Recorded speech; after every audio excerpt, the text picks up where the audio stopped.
Off the Shelf. I'm your host, Yvonne Wolf. Today, our special guest is Dr. Terrence Dolan, Professor Emeritus of Neurology at the University of Wisconsin. He's the author of Children of the Kingdom. Welcome, Terry. Thank you. It's a pleasure to be here. Now, this book started about year 2000, and there was a mystery caller, right? Can you tell us how this all began? It's an interesting beginning to the story.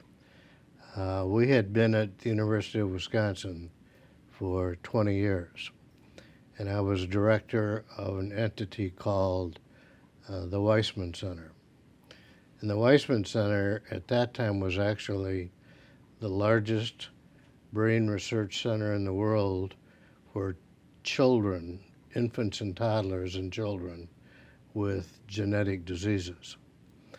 And about 1999, 2000, I started getting calls from a mystery caller.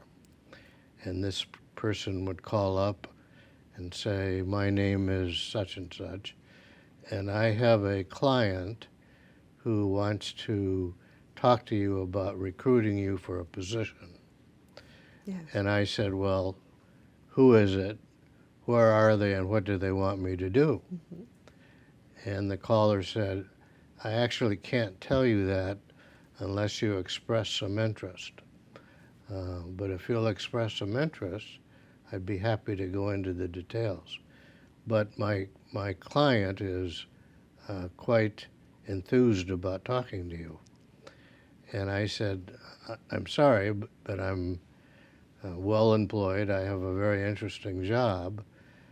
And unless I learn more about the position, I'm not in a position to talk about it. You don't get that kind of phone call every day, huh?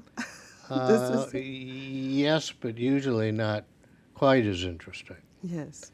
And he called back several times? About every 2 or 3 weeks. It was a woman. She said her name was Linda Johnson, I believe, and that she wanted me to think about it. So every couple of weeks, I would get this call, and Marianne and my wife and I would go to bed at night conjecturing about who might it be, what country are they in, what do they want us to do. But you had a feeling it was not from the United States. Well, it was quite clear. They said it was from another country. I see. So it required traveling or relocation? And that's for sure. Yeah. So this went on for a while, and finally Marianne and my wife and I decided that we would at least show enough interest that they would at least tell us what was going on. Right. So I was sitting at my desk, and I had a stack of exams I had to grade, and this woman said, well, the person who's calling is the King of Saudi Arabia. And I almost fell off my chair. In fact, I dropped several of the exams. And I said, good gravy, what does this person want me to do? And she said, well, you'll have to have them tell you, but if you'll go over there for a few days, they want to show you their situation. So Marianne and I talked about it, and we decided I might as well do it. I have nothing to lose. So I flew over there. I'd never been to the Middle East. I see. And needless to say, it was a very interesting excursion. And I went over there, and the son of the king, he was his second son, actually. His name was Sultan, Prince Sultan.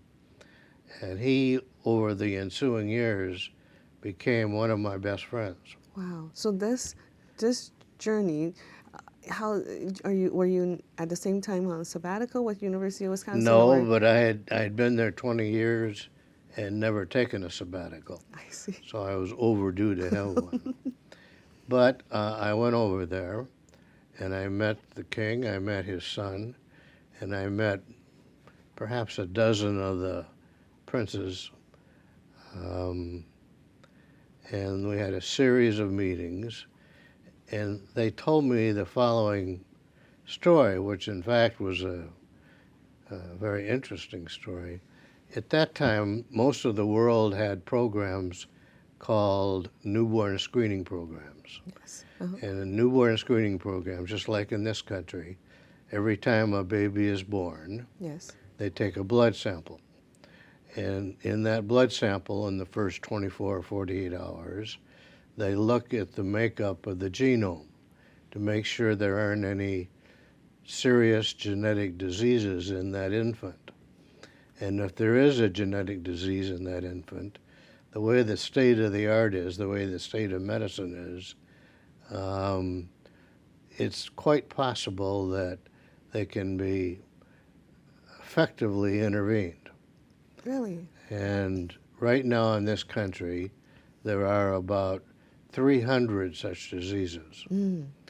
And those 300 diseases became intervenable, if you will, starting in the mid-60s. And now it's up to where there are perhaps 140 or more of those diseases out of the 300. the 300. And they also, I said, well, what about other diseases? How do you study pediatric diseases?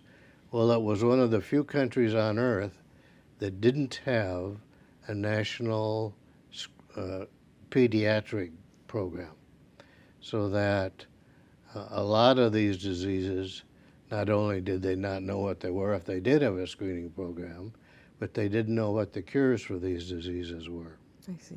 So I told them it would be a very expensive thing to do, and it would take us a long time, but that I couldn't see how they would avoid doing it. So you were asked to start this So program. they were asked me to start the newborn screening program and to start a national research center on diseases in children and toddlers. So I went back home, and Marianne and I took several days at the very least to discuss this situation, and we decided that it was a very interesting situation, and that it was a country that had a dramatic need. Yes. And if they kept going the way they were, each of these kids that would be born with these diseases, many of them would die. Yes. And at that time, they had 400,000 births a year. It eventually went up to 500,000. So we decided that we just had to do something about it. Now So we told the prince, the king, that we would be willing to do it, and he told us it'd be expensive. And I said, well, how expensive will it be? And he said, well, no, he asked me, how Yes. expensive would it be? And I said, perhaps 150, 200 million to get started. And he said, okay. And the next day they put $200 million into a bank account. So Marianne and I decided to do it. Wow. So we Now went over there right away. Yeah, and these kind of genetic diseases, it's very specialized, isn't it? Very Because specialized. it's not the same, perhaps, with a different population. It's population specific. Well, isn't it? that's interesting. You really anticipate an important point. In this country, in many countries, we know a lot about those 300 diseases, let's say. In truth, their genes don't operate the same as our genes do. And where we had maybe 300 diseases, they had maybe 100 or more different diseases as well. Oh my! So it's a whole new field So it was a whole new field. for you. That must be very exciting for you as a researcher. Well, your questions are excellent. One of the reasons it was exciting is we didn't know at that time they had so many different diseases that we then found out about. And secondly, that a lot of the diseases they had that we had cures for, they didn't. Yes. So in many ways, we had to start over.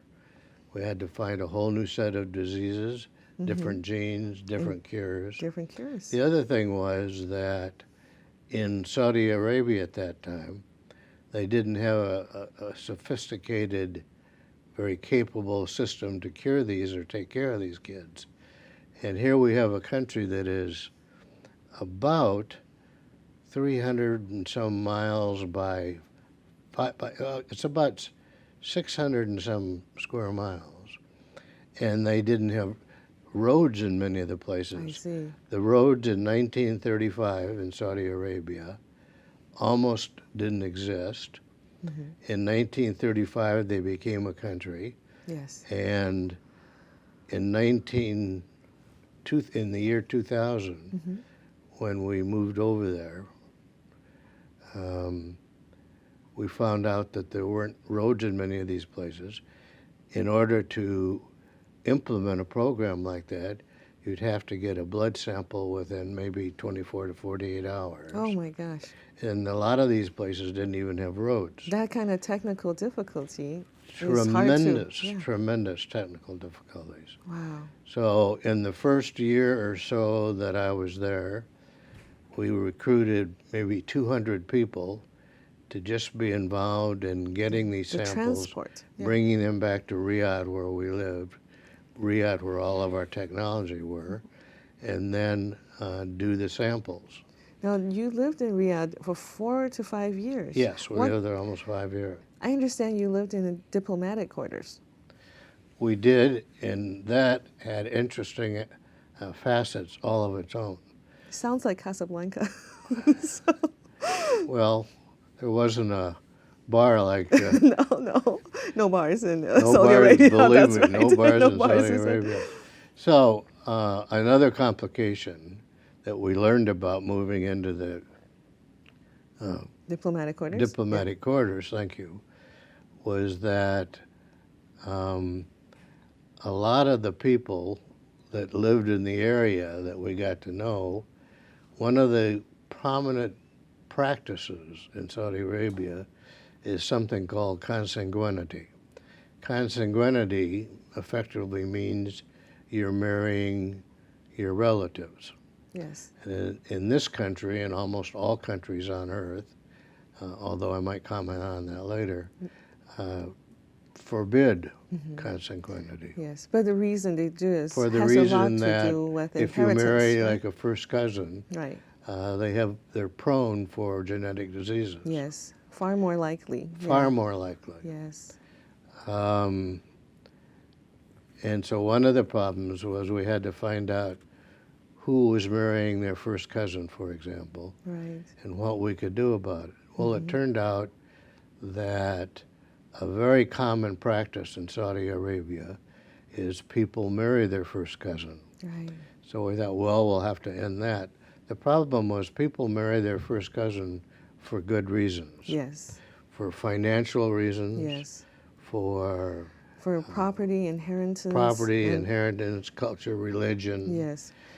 And to keep the reason they do that is that Saudi Arabia, up until the time we went there, was essentially comprised of about 13 tribes. Yes. Okay. And of the 20 million Arabs living in Saudi Arabia, a tremendously high proportion of them were marrying their first cousin. Right.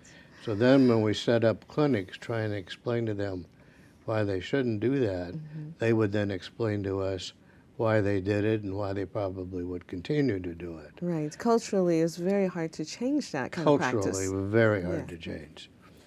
Now, the other thing that was working against us on that point is that we were getting so good at curing diseases that they said, look at the way you guys are going, you're going to be curing most of these diseases in the next decade or so. Yes. So we'd rather take a chance on you saving us rather than us changing our practices. Why? So your effectiveness was working against. That's exactly right. Oh my. And that remains to be the case.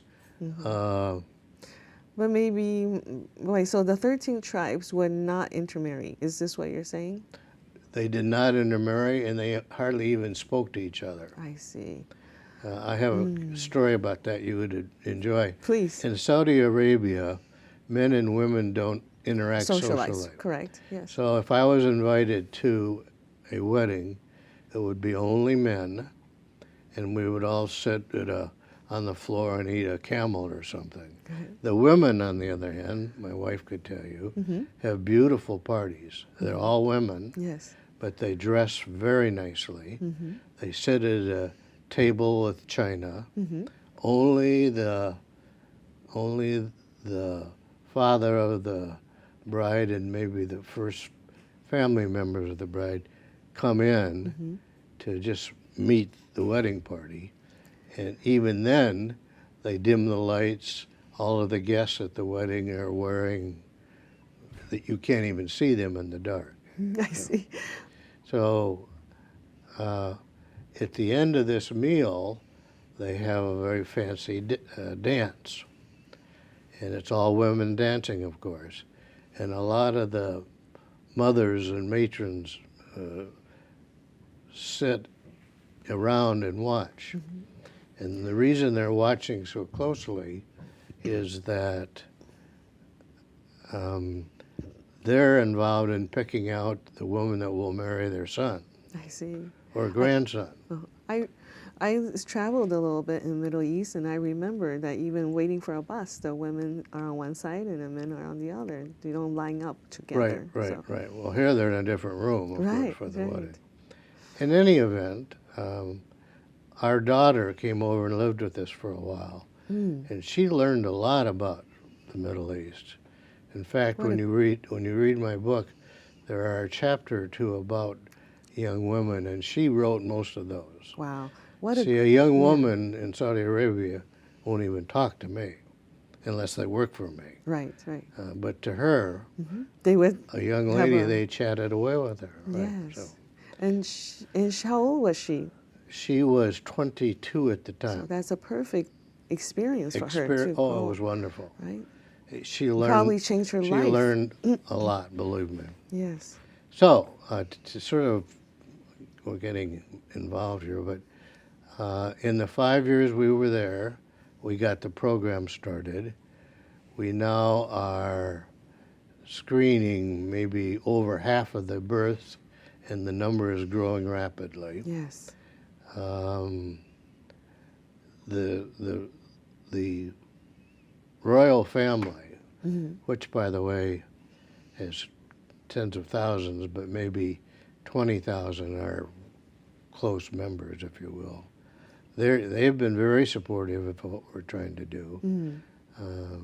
So even though we have a long ways to go, we're very pleased. We're learning a lot. Yes. And in truth, we think Saudi Arabia is a very interesting place. A lot of the people we met are wonderful. So the royal family is a much closer or purer sense of a family than we think. Yes. Right. And many of them have been educated either in England, United States, Canada, I see. Western Europe, England. So you didn't have to speak Oh, no, we got by just fine. with English, that's right. Now, the people that weren't in the royal family, many of them didn't speak English. But in the first few years I was there, we probably hired 200 or 300 people, and most of them spoke English. Yes. And also another part of the story that's interesting is when I went there were no women employees. And I told a couple of the people who work for me, we're going to start hiring women. They said, no, we can't do that.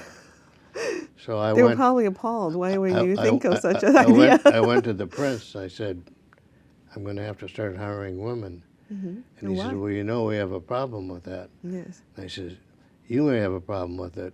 If I can't hire women, I have a problem with it. And so they had already given us a big building, and they doubled the size of that building.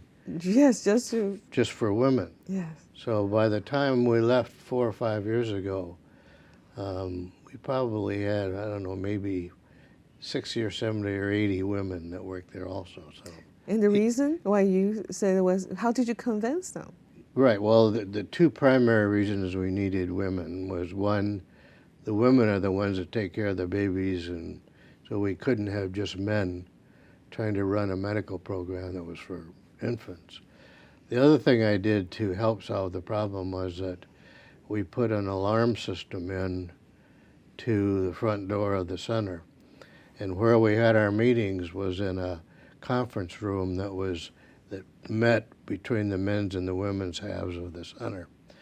And anyone who would come to the front door that we thought might be a problem with our strategy, they pushed a button and an alarm rang in our conference room, and everybody went back to their offices, and nobody even knew we were having. So anyway, when you read the book, there are a jillion things like that. It's an incredibly interesting part of the world. Yes. And my wife and I enjoyed living there. We learned so much. How did you keep it so short then? Well, in fact, my wife ended up getting breast cancer while we were there. Oh, I see. So we had to come back home for a while, and then I would go back and forth while she was back in Madison, Wisconsin, getting treatments and things. But in the end, we have been going back and forth occasionally. We have very good people working there, and in fact, I think you were supposed to be there at this time of the year. yes, actually, I was supposed to be there this month, but And so, Terry, I found your book at the Glenview Library. Can you tell me how you work with the library? the publisher I have, who's very, very capable, communicates with a lot of libraries, and she tells them about the book and what it's about. I see. And then we get contacts from libraries asking us if we would go give what they call a book signing. Yes.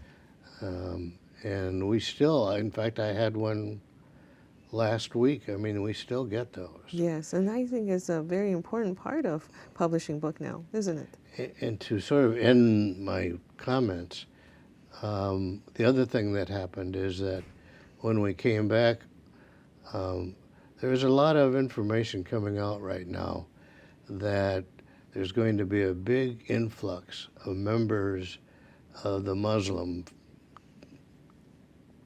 religion Yes. that'll be moving to this country. And over the next 40, 50 years, there'll be so many Muslims moving to the U.S. that there will be as many Muslims there as there will be Catholics, for example. I see. And a lot of people are asking me, how is that going to work? How are we going to get along with Muslims, etc.? So a lot of people have asked me to write a book about that.